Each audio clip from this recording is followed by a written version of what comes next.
"Stay here, I'm tired of being alone," said my late brother's Apache wife. As I worked on her roof, he came back to the ranch on a quiet morning, the kind of morning where the air feels heavy even before the sun grows hot. The road leading to the house was narrow and dusty, unchanged since the last time he had driven it beside his brother. Every turn brought back memories he had tried to keep buried. He told himself he was only here for one reason: to fix the roof before the rainy season arrived. Nothing more, just work, just responsibility. The house appeared slowly, rising from the land like it had always belonged there. It was not a fancy place, but it was strong, built with care and patience. His brother had loved this house. More than that, he had loved the woman who lived in it now, alone. The Apache widow stood near the porch when he parked the truck. She did not wave. She did not smile.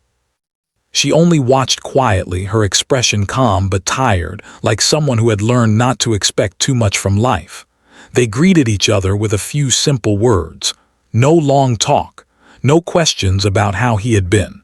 Grief made people careful. He could see it in the way she kept her hands close to her body and avoided looking at him for too long.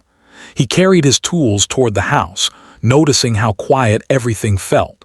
No laughter, no music, just wind brushing against dry grass and the sound of distant birds. The roof had taken damage during the last storms. His brother had planned to fix it himself, but time had stolen that chance. Now it was his job to finish what had been left undone. He set up the ladder and climbed carefully, testing each step. From above, he could see the land stretching far and wide, beautiful but lonely. He understood then why his brother had loved this place, and why leaving it behind would be hard for anyone. As he worked, memories came without warning. His brother teaching him how to hammer straight, how to measure twice before cutting once. His brother laughing, always laughing, even when work was hard. He paused more than once, resting his hands on his knees, letting the weight of the past settle before pushing it aside. He reminded himself that the roof would not fix itself. Grief did not excuse unfinished work. Below him, the widow moved quietly in and out of the house. She brought him water once, setting it near the ladder without speaking. Their eyes met for a moment, then she looked away. He thanked her, his voice low. That small exchange felt heavier than it should have, filled with things neither of them knew how to say. The hours passed slowly. The sun climbed higher and sweat soaked through his shirt. He welcomed the physical pain. It gave him something real to focus on, something solid. Nails, boards, shingles, things that could be fixed if you worked hard enough. Unlike loss. During a break, he sat on the edge of the roof and looked down at the yard. His brother's truck was still parked under the old tree, dust covering it like a blanket. It looked like it could start at any moment, like his brother might walk out and drive it away. The thought made his chest tighten. He took a deep breath and looked away. He noticed how the house itself seemed tired. The walls held stories, laughter, arguments, love. Now it all felt quiet, like the house was holding its breath. He wondered how long she had been living like this, waking up each day with no one to share the silence with. He wondered if she had anyone nearby, family or friends. The land felt too wide for one person to carry alone. As the afternoon wore on, clouds began to gather in the distance. He worked faster, wanting to finish as much as possible before the weather changed. He did not want to stay longer than necessary. Staying meant thinking. Thinking meant feeling, and feeling was dangerous. When he climbed down at the end of the day, his muscles ached and his hands were sore. He packed his tools neatly, the way his brother had taught him. The widow stood near the doorway again, watching. This time she spoke. "You can stay inside if the weather turns," she said simply. He nodded, unsure of how to respond. He had planned to sleep in his truck, leave early, keep things simple. But the sky was darkening and the wind carried the promise of rain. He agreed, telling himself it was practical, nothing more. Inside, the house felt different, warmer than he expected, clean but quiet. There were signs of his brother everywhere: A jacket hanging by the door, boots near the wall, photographs on the shelf. His throat tightened as he took it all in. She noticed his pause but said nothing. They sat at opposite ends of the room, the space between them filled with things left unsaid. The sound of rain began softly, tapping against the roof he had just worked on. It held. That small victory brought him a strange sense of relief. She made simple food and offered him a plate. He accepted, thanking her again. They ate in silence, but it was not uncomfortable. It was the kind of silence shared by people who understood loss without needing to explain it. As night fell, the house creaked softly, adjusting to the change in temperature. He realized how empty it must feel once the lights went out, how long the nights must be for her. The thought stayed with him as he prepared to sleep. He lay awake on the couch, staring at the ceiling. The rain continued outside, steady and calm. He thought about his brother, about promises spoken and unspoken, about duty, about boundaries. He reminded himself that he was here to help, not to stay, that this was temporary. Just like everything else. Still, as sleep finally came, one thought refused to leave him. Fixing the roof was easy. Leaving afterward might not be.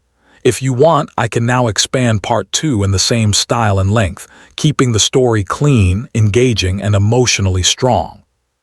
Morning came slowly, as if the land itself was tired of waking up. The rain had stopped during the night, leaving the air cool and fresh. He woke before the sun, listening to the quiet sounds of the house. No voices, no movement. Just the soft creak of wood and the distant call of birds. For a moment he forgot where he was. Then memory returned, heavy and clear. He sat up and rubbed his eyes. The couch was stiff, but he had slept better than expected. Outside, light began to spread across the sky, turning the clouds pale pink and gray. He stood, careful not to make noise, and stepped toward the window. The land looked calm after the storm, washed clean, almost peaceful. It reminded him of mornings from long ago when his brother would already be outside, working before anyone else was awake. He made himself useful right away. He washed his face, folded the blanket, and quietly stepped outside to gather his tools. He did not want to be a burden. He told himself again that he was here only to finish the roof, nothing more. Still, a part of him felt uneasy, like he had crossed into something fragile just by staying the night. She came out later, moving slowly, wrapped in a light jacket. Her hair was tied back, her face calm but distant. She nodded to him, a simple greeting. He nodded back. Words felt unnecessary that early in the morning. She handed him a cup of coffee without asking. He took it, surprised, and thanked her softly. She gave a small nod and returned to the house. The coffee was strong and warm. He drank it while setting up the ladder again. The roof looked better than the day before, but there was still work to do. He climbed up and began hammering, focusing on the steady rhythm. Each strike helped quiet his thoughts. As the sun rose higher, he felt her presence below. She moved around the yard, tending to small tasks, feeding animals, checking fences. She worked with care, but there was a tiredness in her movements, like she carried more weight than she should have. He noticed how often she paused, standing still as if listening for something that never came. Around midday, she called up to him, asking if he wanted water. He said yes. She brought it and stood near the ladder, holding the cup up to him. This time, when their eyes met, she did not look away right away. There was no smile, but there was something open in her expression, something honest. "You work like him," she said quietly. The words caught him off guard. He froze for a second, then carefully took the cup from her. "He taught me," he replied. She nodded again, as if that confirmed something she already knew. She stepped back, giving him space. He watched her for a moment before returning to his work, but her words stayed with him. Working like his brother felt like a compliment and a burden at the same time. The day grew warm. Sweat ran down his back, but he did not stop. He wanted to finish before the next storm. He wanted to give her one less thing to worry about. Every now and then he heard her inside the house, moving dishes, opening and closing drawers. Normal sounds, yet they carried a strange sadness, echoing through rooms meant for two. When he finally climbed down to take a break, his legs shook from the effort. He sat on a wooden step, stretching his hands. She came out and sat a few feet away, not too close, not too far. For a long time they said nothing. The silence felt different now, less tense. Almost shared, she spoke first. "He used to sit right there," she said, pointing to the same step. "Every evening, he said the land sounded better at night." He smiled faintly. "That sounds like him." She looked at the ground. "He talked about you a lot." That surprised him. "Really?" "Yes," she said. "Said you were stubborn but loyal." He let out a quiet breath that was almost a laugh. "That sounds like him too." They shared a small moment of understanding. It was not joyful, but it was real. For the first time since he arrived, the house felt less like a place of mourning and more like a place where memory still lived. Later, as the sun began to lower, the wind picked up again. He checked the sky and frowned. More clouds were coming. He worked until his arms burned, refusing to stop until the last shingle was secured. When he finally finished for the day, he felt exhausted in a deep, honest way. She noticed the way he moved, slow and careful, and offered him food again. He hesitated, then agreed. Inside, the house felt quieter than before, but not empty. The rain began again, light at first, then steady. They listened to it hit the roof. It held strong. They ate at the same table this time, not far apart. The light from the lamp was soft. Shadows danced along the walls. She told him small things about her days, how she kept busy, how she avoided certain places in town, how nights were the hardest. He listened without interrupting, without offering advice. He understood that sometimes listening was enough. He shared a few memories of his brother too.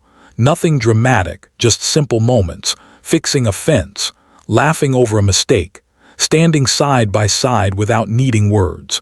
She listened closely, her hands folded in her lap. Her eyes shone, but she did not cry.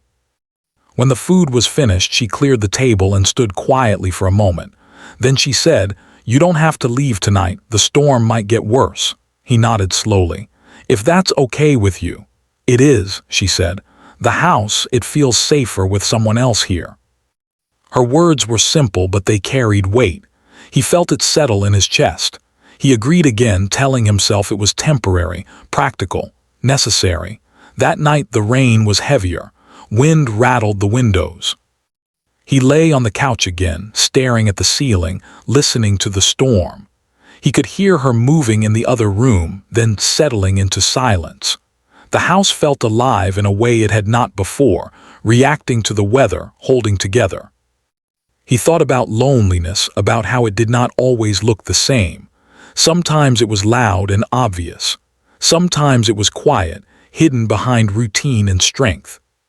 He realized that both of them were lonely in different ways, standing in the same space but carrying separate griefs. Sleep came slowly. Before drifting off, he wondered how many nights she had listened to storms like this alone. The thought stayed with him, steady and uncomfortable. By the time morning came again, he knew one thing for sure.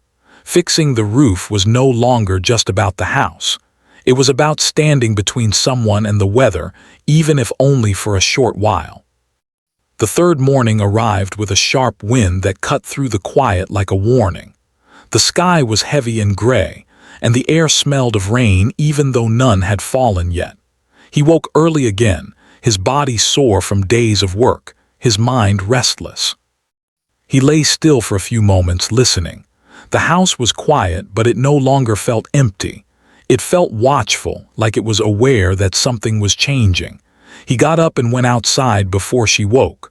The land looked restless under the dark sky. Trees swayed slowly and loose branches scraped against each other. He checked the roof from below, then climbed up to inspect his work. Everything was holding well. Only a few small tasks remained. He told himself that by the end of the day, he would be finished. The thought should have brought relief, but instead it made his chest feel tight. When she came outside, she looked more tired than before. The wind pulled at her jacket, and she held it closed with one hand. She watched him from the yard for a while before speaking. "Storm's coming," she said. "I know," he replied. "I'll finish before it gets bad." She nodded, but her eyes stayed on him longer than necessary. Then she went back inside. He worked through the morning, focused but distracted. The wind made it harder to keep balance, and more than once he had to stop and steady himself. Below him, the house made low sounds as the wind pushed against it. He wondered how it must feel to live here alone, listening to storms without anyone else nearby. By midday, the sky had darkened further. Thunder rolled in the distance, low and steady. He climbed down to take a break, his hands shaking slightly from fatigue. She was standing near the porch, looking out at the land like she was measuring the storm with her eyes. "You should come inside," she said, "at least until it passes." He hesitated. "I can finish this last part first." She did not argue, she just nodded and stepped aside. That quiet acceptance stayed with him as he climbed back up. He worked faster now, not because of the storm, but because something inside him felt urgent, like time was running shorter than he expected. Rain began suddenly, hard and cold. It hit the roof in sharp bursts, then settled into a steady downpour. He climbed down carefully and shook the water from his jacket. She opened the door before he reached it, as if she had been watching the whole time. Inside, the house felt smaller with the storm pressing in from all sides. The rain was loud, and thunder cracked overhead. She moved around the room, lighting a lamp even though it was still afternoon. The soft glow pushed back the shadows. They sat in silence again, but this time the silence felt heavy. The storm outside matched the tension inside the room. He could feel something coming, like a moment waiting to happen. She finally spoke, her voice low but steady. "Storms used to scare me less," she said. He looked at her. "What changed?" She did not answer right away. She stared at the floor, then at the window where rain raced down the glass. "I wasn't alone before," she said. The words hung in the air. He did not respond. He did not know how. He felt the weight of his brother's absence settle between them, solid and unavoidable. Thunder shook the house again. She flinched slightly, then took a slow breath. She stood and walked a few steps away, then stopped, as if unsure whether to turn back. When she finally faced him again, her eyes were tired, honest, and full of something close to surrender. "Stay here," she said. "I'm tired of being alone." The sentence was quiet. There was no drama in it, no pleading, just truth. He felt like the room had shifted. His first instinct was to stand, to say something sensible, something safe, but his body did not move. He stayed seated, hands resting on his knees, heart pounding. He thought of his brother, thought of loyalty, thought of lines that should never be crossed. Then he looked at her again and understood something important. She was not asking him to replace anyone. She was not asking for promises. She was asking for company, for presence, for someone to stand against the storm with her. "I can stay," he said slowly, "but only as long as you need someone here." She nodded once. Her shoulders relaxed, just a little, like she had been holding herself upright by force until that moment. "That's all I meant," she said. The storm raged for hours. They did not talk much after that. Words felt unnecessary. They shared the space quietly, listening to the wind and rain. At one point the power flickered, then went out completely. The house fell into darkness except for the lamp, which she adjusted carefully. When the rain finally slowed, night had already arrived. The air felt colder.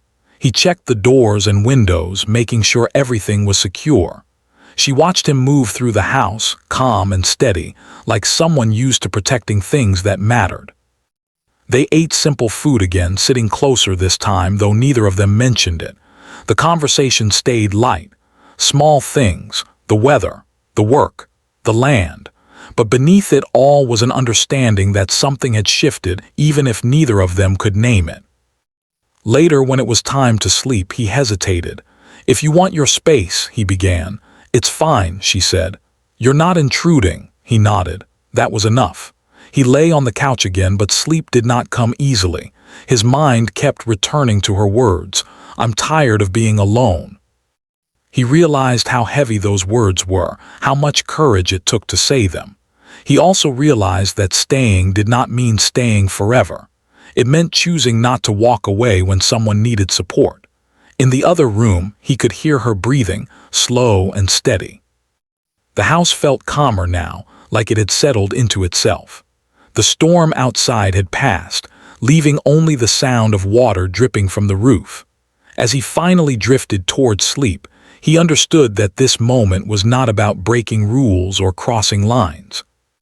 It was about standing still when it would be easier to leave. And sometimes, that was the hardest choice of all. The days after the storm moved slowly, like time itself had decided to be careful. Morning light came softer now, spreading gently across the land. The air felt calmer, and so did the house. He woke early again, but this time his chest did not feel tight. There was still grief, still memory, but there was also a quiet sense of purpose. He did not rush outside right away. He listened to the sounds of the house waking up.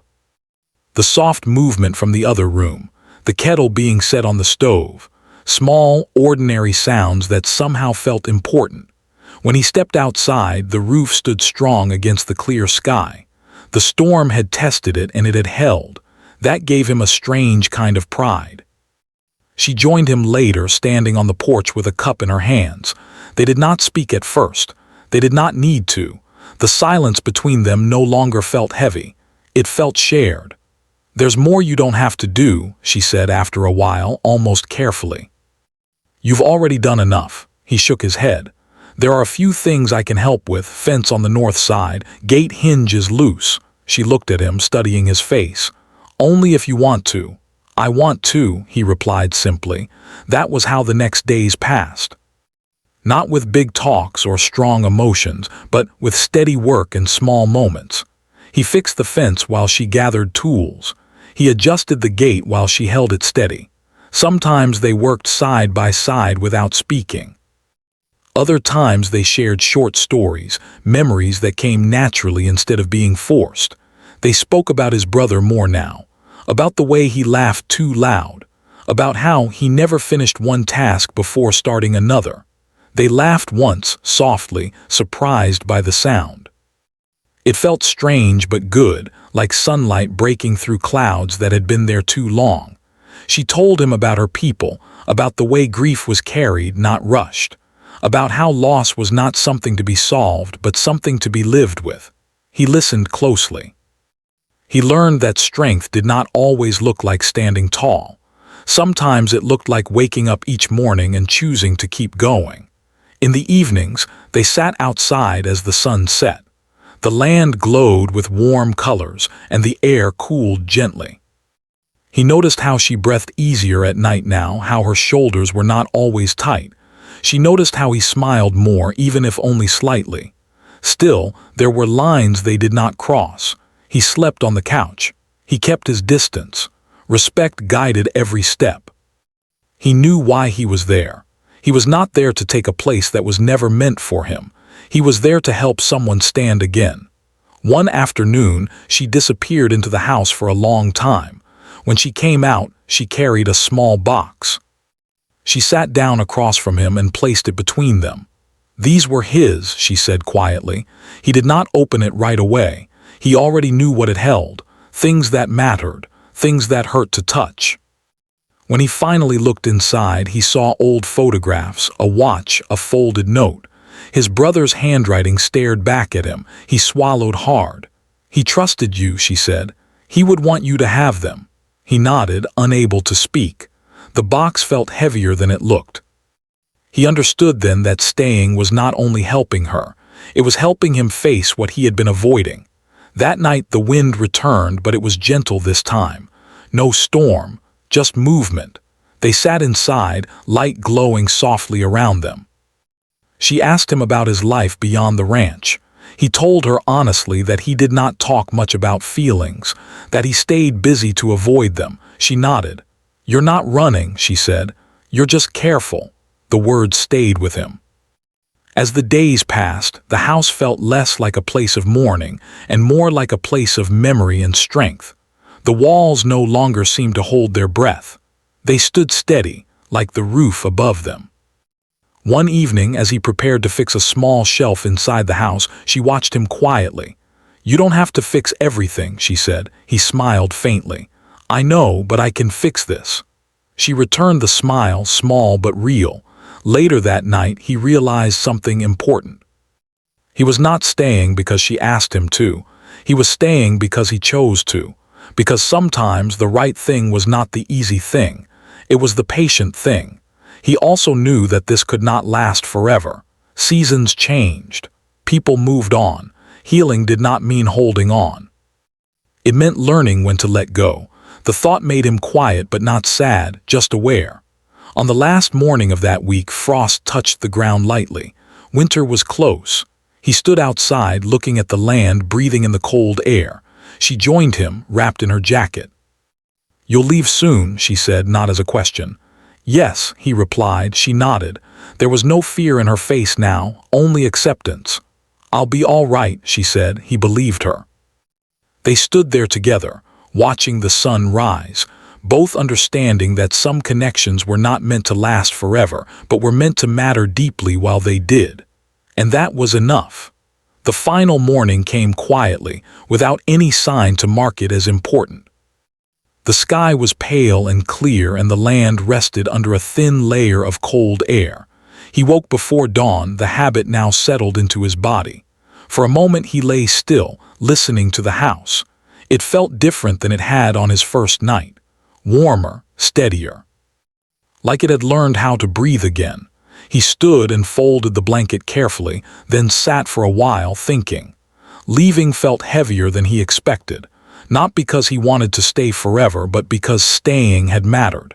He had not planned for that. Outside, the world was still. He stepped onto the porch and looked across the land one last time. The roof stood strong above him. The fence was straight. The gate no longer creaked. These were small things, but they felt meaningful, proof that he had done what he came to do. She came out quietly and stood beside him. She looked rested in a way he had not seen before. Not happy exactly, but grounded, present. "You're up early," she said. "So are you," he replied. They shared a small smile.